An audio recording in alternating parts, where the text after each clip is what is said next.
Hello and welcome. You're listening to the QBQ podcast. Whether you're wondering how to get your business to the next level, increase sales and productivity, or how to raise great kids, you're in the right place. In every episode, we highlight how personal accountability is the foundation to success in all areas of life. Personal accountability. It's just as simple as that. Let's dive in now. Welcome back to the QBQ podcast. I have with me this week, David Levin. David, tell us your history with QBQ and why in the world might I have you on our QBQ podcast this week? Well, I don't know the answer to that last one. So I've been working with John. I helped John write the book. Back in 95, I was working as an audio producer at a little studio in our house, Minneapolis. I was working with professional speakers. They would hire me to come record their talks and help make tapes. And John did that. He hired me to do exactly that. And I just started to get some thoughts on not just the audio part of it, but the content part. And just out of the blue one day, I actually pitched him on hiring me as a speaking coach, which I'd never done before. And he said yes. And so we started working on his talk, and the relationship continued to develop. He wrote the first book, Personal Accountability. I didn't have as much role in that book. That was more he and another writer. And then one day in 99 or 2000, he called me and said, I want to rewrite the book. And I said, that's the craziest thing I ever heard. Right? But I did see the vision. He just wanted something more to the point, even more practical. Because the first book was bigger, thicker. It was bigger. We were writing that first book to impress, to look like we had a lot to say on the subject. I remember John saying he was out speaking all the time, and somebody say, hey, I read that book. I loved it. He said, what was your favorite part? He said, well, I never actually finished it. And we just heard that over and over. And John was like, no. We gotta tighten that thing up. Right away in the writing, I could tell he was right. There was something really special about that tighter version of it. And so that was it. We got that book out 2001 and it exploded. And there was just years of work together since then. So I guess that's why you invited me anyway. Yes, it is. The book, it would not be here without you. What do you think it was about the QBQ message that hooked you? Why him? Why that message? Why did you follow up with him and say, hey, I think I can help you? Well, the message, it was the message. I mean, it wasn't him. Fine. He was fine. And we spent a good amount of time working together, just editing all those tapes. Sure. But it was really the message. On the one hand, it's just self-evidently true that it's better to take ownership than to complain and blame. Everybody feels that immediately. And of course, it's probably not the first time you ever heard that, from John's material, but he has a real skill of applying stories that people remember, resonant stories that made it have the extra impact. So that was the original draw. It was just like, oh yeah, this is a really great message. It just is. It's hit me.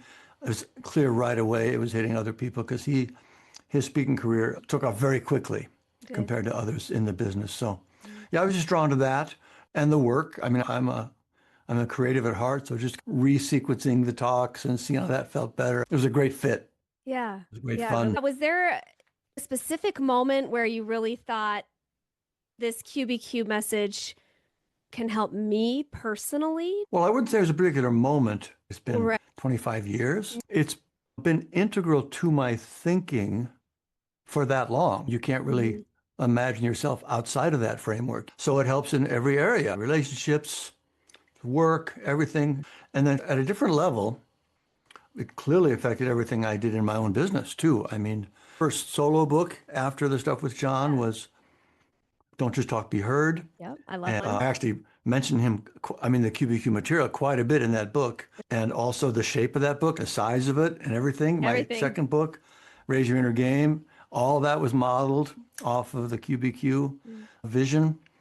Not only because it worked well, the book did so well, but it's just, and John was so strong on this too, we really want things that you can read quickly and just get to work with. So it inspired everything, literally everything I did in one way or another, and still does. I'm still active with that material and that core vision for self-regulation, self-management kind of material, personal development work in practical, actionable stuff. It's all grown from my experience with John. What was your life trajectory going to be if you hadn't started working with QBQ, do you think you would have ended up writing books? That's a good question. What do you think? Isn't that weird to think about? It is weird to think about. I really don't know. It was a kind of a pivotal time in my life. In my own mind, I was still first and foremost a musician, a singer-songwriter, trying to get that career going. So all this work was my day gig, and I was waiting tables, and I really don't know. I don't think it would have occurred to me to write books, certainly not to speak. That happened because of QBQ. Okay. I was already working with speakers before I met yes. John, Yeah. and I was drawn to it, but I'm still not sure it would have occurred to me to do it myself. And to kind of shape yeah, your I really own don't know. content. Yeah. Yeah. So that's so interesting. Yeah, it's so wild to think about. There was inklings of it. QBQ been going for a while, and I'd always had my own thing. I kind of wanted to talk about related personal development, the stuff that ended up being the Raise Your Inner Game book years later. And I was thinking about doing that. And John said to me, well, here's what I think you should do. I think you should write a book about helping other people like you helped me with communication. And that's where Don't Stop Be Heard came from. Okay. I would never have done that book. Yeah, maybe. That's so interesting to think about things like that, the people who come into our lives Oh, that boy. can change the trajectory Yeah. so much. And you just never know what would have happened, what could have happened, what might have happened Yeah. if you hadn't run across this crazy short dude. Yeah. So grateful, of course, for all of it. There's no realm of my life that hasn't been deeply affected by it and improved by it. It's really lovely. What do you think it is about it that has such deep resonance with people? It's better to take ownership of things than just complain about them and blame others. Yeah. It's also something we all do because it's just human nature. It's a universal problem that instantly feels better when you change it. A lot of things we do, personal development realm, it takes a while to feel the benefits, right? You've got to commit to it for a while. This is instantaneous. The first time you do it, you go, oh, you're right. That's That better. feels So that helps, you know. Yeah.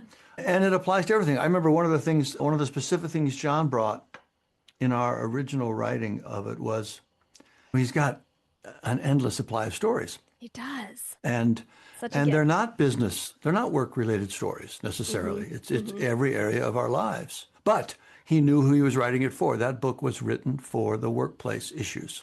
So we would have this pile of stories and we would intentionally leave some out that weren't work-related. It does apply to every part of our lives, but the success of the book itself was driven by the resonance within the workplace. Managers wanted their team to read it, and if it was full of parenting stories, that wouldn't have been as true there. So I was just super smart strategically too. I think that's very true. If you could write a bonus chapter right now in QBQ, what might that be? Yeah.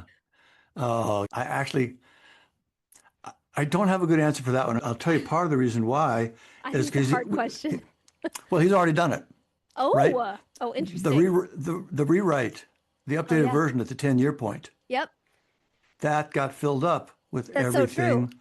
that had occurred to him and both of us in all of our experience over Did those you 10 get pulled years. in on that? I don't remember. Not as much. Not as much? I mean, yes, I did. I definitely did. Okay. The surprise to me was, so the idea came up. I mean, obviously, you'd always want to do a 10-year anniversary of a successful book. Yeah. And I was like, yeah, this would be great. And we were still with the same publisher and editor at the time. And my vision for it was, basically editing, you know? Yeah. We could say that a little better. Maybe there's another little story. And all of a sudden, John's got the book is significantly longer Yes. than it was before. Yeah. But again, that's exactly it. It's all the stuff that he still wanted to get in, Yes. the news stories, the clarifications that had come up. Yeah. And I was thinking about that again as I was getting ready for this conversation with you, looking through the book again. I was like, that rewrite really hit it. I think that you should tell him that because he just hopped in. Oh, hey, how do you know that? Oh, hi, John. David Levin, this is exciting. I didn't know you were here. Goodness. You just happened to pop onto the recording. I was just walking Wow. by my office and I was lured into the room. That is so freaky. I just wanted I am freaky. I wanted to just say for all the listeners out there, we would not be where we are without David Levin. Wow. That's true. That's awfully nice of you to say. I would also not be anywhere I am without John Miller. Well, thank you very much. David Levin has been an integral part of this business. I often think of all the different pieces of advice and input you've given us over the years. Even like when we were building the training program, I remember one day sitting in my car and you suggested some idea and I thought, well, that's a good idea. And we still, whatever that idea was, it's still in the workbook. Oh, nice. Nice. And once in a while, I'll skim through the QBQ book or Outstanding, that book, or Flipping the Switch, and I'll see a line that usually is at the end of a chapter, and I'll think, that's David. That's David. Oh, that's so great. Yeah. I was wondering about that because one of the questions Kristen had sent me ahead was there any particular lines, and I was reading through the book again. And I was like, it's been so long, and I was almost never sure there was a line that was probably me. There was one or two where I suspected because it just sounded like me. But you were just lying, certain sentences that sound like you. But yeah, it was good. It's been a good partnership because we're vastly different in so many ways. I mean, I have hair. Yeah. Yeah. And I look young. Yeah. There you go. You don't have all the gray hair. I'll never forget when we were cutting a video back in 1996. And they wanted me to change clothes between scenes. And you thought, well, why is this such a big deal, John? And I had to try to explain to you, once your hair is in place, David, you just can't pull a shirt off and put another shirt on and look good for the next set, for the next scene. Yeah, I would not relate to that. Anyway, so have you two had a good conversation on this QBQ podcast? Well, you kind of interrupted it, but yeah, it was going great. Yeah.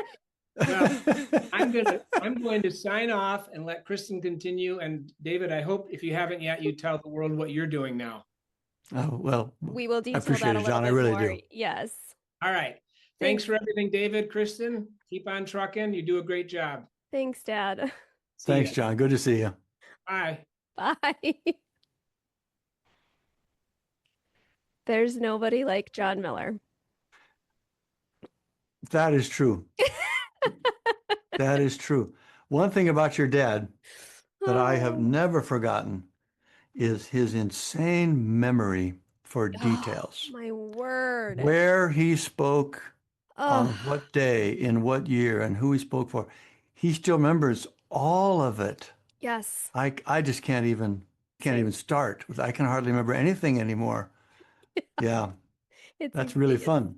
Yes. Where we were. Yes, on that note. Well, you had just wrapped up saying, I think that even if we did a 25th anniversary book edition, there'd be nothing else to add. That the book is pretty full in its entirety at this point. Yeah. Well, also, just to expand on that for a second. Yeah. The next book, Flipping the Switch, was the rest of the story, right?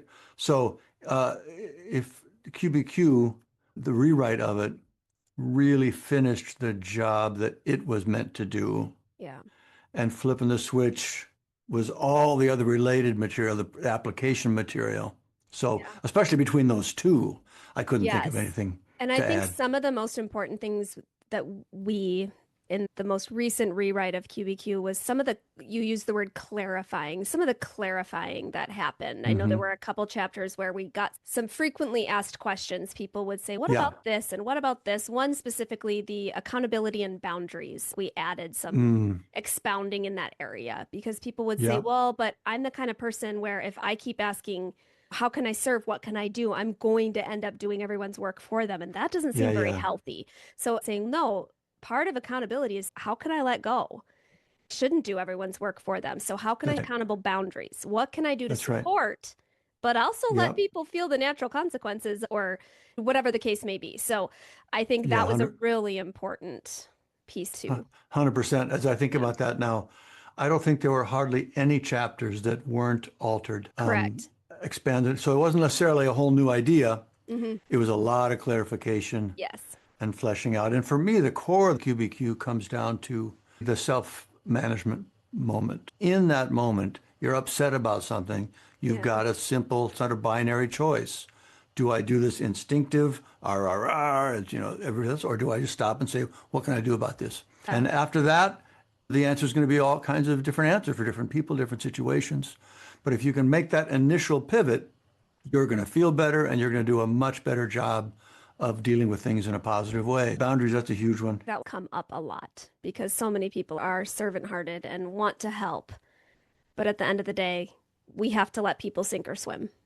And that Yeah. comes up in parenting, Yeah. that comes up in management, that comes up in all aspects of life. So I think that is an important one. And I'm glad we clarified it in the book. Yeah, I because totally agree. it came up a lot. And the flip side of that, a lot of people are pretty attached to blaming, feel it's strength to pull others down Yeah. and deflect Mhm. and criticize. It's a sort of a toxic-y thing, It's- but it's super common, which is why the material is so important and timeless. Yes.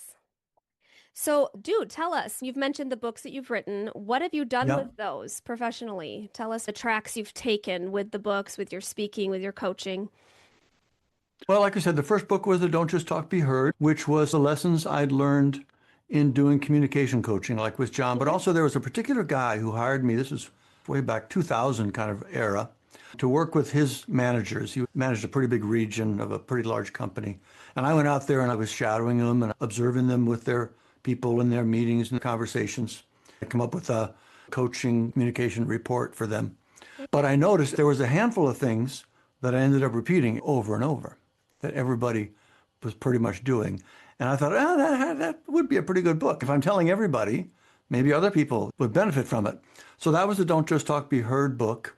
And then, like I mentioned, the other material I really had wanted to work on for years. You can even hear some of it in my songs from a while. Okay. Yeah. I even referenced it in a couple spots in the book, was the work that ended up being the Raise Your Inner Game book. That's a personal development book. I remember reading it and really enjoying it. I remember you saying that. That really made me happy, by the way. Oh, Thank good. you for that. I'm so glad. Yeah, I really enjoyed it. Actually, it's kind of interesting to me how QBQ shaped that book. The whole vision for that book, the core observations in that book, how our inner game works, just in the moment, how it works, what we can do to get control of it. That comes from the mindfulness world, and that has its own sort of baggage in a lot of ways. That word. Exactly, right? So all my experience with QBQ and the simplicity and the directness and the practicality of that message, I was like, I just really feel like these core observations would be helpful for everybody, but they're not getting them because of all that baggage. I really think I could take a QBQ approach to that content and make something that was really helpful. That was in like 2010, and it took me 6 years to finally feel I was ready to write that book. So that book came out. It was also meant for the workplace. Most of the stories in there are creative and workplace oriented, but it's really self-regulation, self-awareness and self-regulation. And then it evolved into doing that kind of work with athletes. I've been working with junior athletes for the last several years. It's the Raise Your Inner Game Sports Academy, coaching and online training and direct coaching. That's been really fun. And then just lately, I've started to do more executive coaching now. So actually combining, bringing it all together, the communication material and the personal development material. The communication work, the first piece for a leader is to have the right perspective, to be thinking accountably, to be present, not being hijacked by their emotions or distracted by things, to be being their best self. You got to start from there, and that gets you a long ways, but you've still got to communicate that, right? You can transform internally, but if you can't get it across, it's still not going to make much of a difference. Right. You're not going to impact with your others. team. Exactly. Yeah. So that's the overlap for me, is that the two work together to make somebody just a profoundly more effective leader. Yeah. Whatever kind of leadership role you might be talking about. Yeah. So that's what I've been doing. I've been developing, I got the online courses, davidlevin.com, and also raiseyourinnergame.com. That's great. And it's been really, really fun, satisfying in a similar way, Yeah. And you feel this yourself in the work you do with QBQ. You've actually made a difference in people's lives. And that's just the Absolutely. best. It's really great. It makes it worthwhile to keep going. Yeah, it really does. Yeah. It's like, John and I are old enough now to be thinking about retirement. Yeah. And you think about it and you're like, well, what else would I do? Right. Yeah. I mean, I'm starting to do some more music again. That fills that out a little bit for me For personally, you, yeah. because music was such a big part of my life. Yes. But I can't ever imagine not wanting to help somebody with this kind of stuff if they were interested in that, because it's just really, really satisfying. Yeah. I love that you have used the QBQ experience into your own content and topics, and you were able to carve that out and use that to springboard and do what you were always meant to do. And also, thank you for investing so many years and so much energy and time into something that ended up providing me a job, which I never saw coming. So thank you for that. If you could sum up the core idea, the biggest takeaway of QBQ, what is it for you? It's really just the main idea.